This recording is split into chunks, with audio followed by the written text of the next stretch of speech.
ഒരിക്കലും ഇങ്ങനൊരു വീഡിയോ ചെയ്യണമെന്ന് വിചാരിച്ചതല്ല. പക്ഷേ എല്ലാവരും പറഞ്ഞു ജാസി എന്തായാലും വീഡിയോ ചെയ്യണം. അപ്പോൾ എനിക്കും തോന്നി ചെയ്യാം, എനിക്ക് പറയാനുള്ള കാര്യങ്ങൾ പറയാമെന്ന് തോന്നി. അതുകൊണ്ട് മാത്രമാണ് ഇങ്ങനൊരു വീഡിയോ ചെയ്യുന്നത്. നിങ്ങൾ എല്ലാവരും കേട്ടതുപോലെ ഞാനും കേട്ടു. ഹെൽനോസ് പാട്ട എന്ന് പറഞ്ഞ ധന്യ മദ്യപിച്ച് കാർ ഓടിച്ചതിൻ്റെ പേരിൽ ഫൈൻ കിട്ടിയെന്നും അതിന് എന്തൊക്കെയാണ് അതിൻ്റെ സത്യാവസ്ഥ കാര്യങ്ങളൊന്നും എനിക്കറിയില്ല.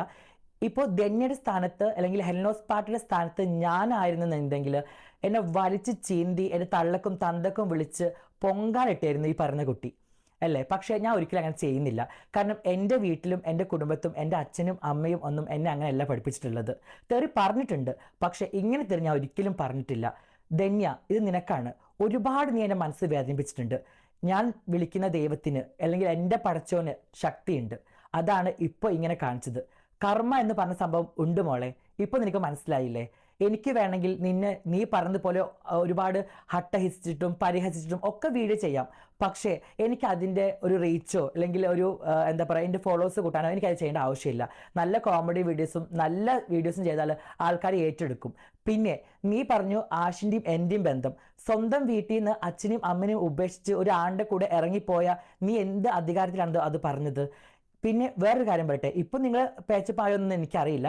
എന്തുകൊണ്ടാണ് നിന്റെ ഭർത്താവ് ഒരിക്കലും നിന്റെ ഫാമിലിയെ കൂടെ ഒരു വീഡിയോ എടുത്തത്? ഓക്കെ, അതൊക്കെ നിങ്ങളുടെ പേഴ്സണൽ കാര്യമാണ്. അതുപോലെ എല്ലാവർക്കും ഓരോരുത്തരുടെ പേഴ്സണൽ കാര്യങ്ങളുണ്ട് ധന്യ. അതിലേക്ക് ചൂഴ്ന്നിറങ്ങാനോ അല്ലെങ്കിൽ അത് കുത്തി മണപ്പിക്കാനോ ആരും വരരുത്. ഇപ്പോൾ എനിക്ക് സത്യം പറഞ്ഞാൽ ഇതിൽ എൻ്റെ ഒരു ശത്രുവാണെന്നൊന്നും ഞാൻ ഒരിക്കലും വിചാരിക്കില്ല. എൻ്റെ ശത്രുവിനൊരു ഇത് വന്നു എന്നൊന്നും ഞാൻ വിചാരിക്കുന്നില്ല.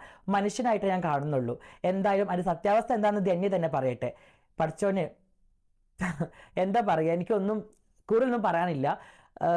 സത്യമാണ് വിജയിക്കുകയുള്ളൂ, അധർമ്മം വിജയിക്കില്ല. സത്യമേവ ജയതേ, അത്രേ എനിക്ക് പറയാനുള്ളൂ. എല്ലാവരും പറഞ്ഞൊരു പൊന്നുസഖിയൊക്കെ കളിക്കണമെന്ന്, എന്തിന്? അതിൻ്റെ ആവശ്യം വരുന്നില്ല. ഇന്നല്ലെങ്കിൽ നാളെ എന്തായാലും ആരുടെ ഭാഗത്താണോ തെറ്റ് അല്ലെങ്കിൽ ആരാണോ തെറ്റ് ചെയ്തത് അത് ദൈവം കൊണ്ടുവരിക തന്നെ ചെയ്യും. അപ്പോൾ ധന്യക്ക് ഇതൊരു പാഠമാവട്ടെ, ഇതിൽ നിന്ന് പഠിക്കട്ടെ എന്ന് മാത്രമേ പറയാനുള്ളൂ. ആരും എന്നെ ടാഗ് ചെയ്യേണ്ട.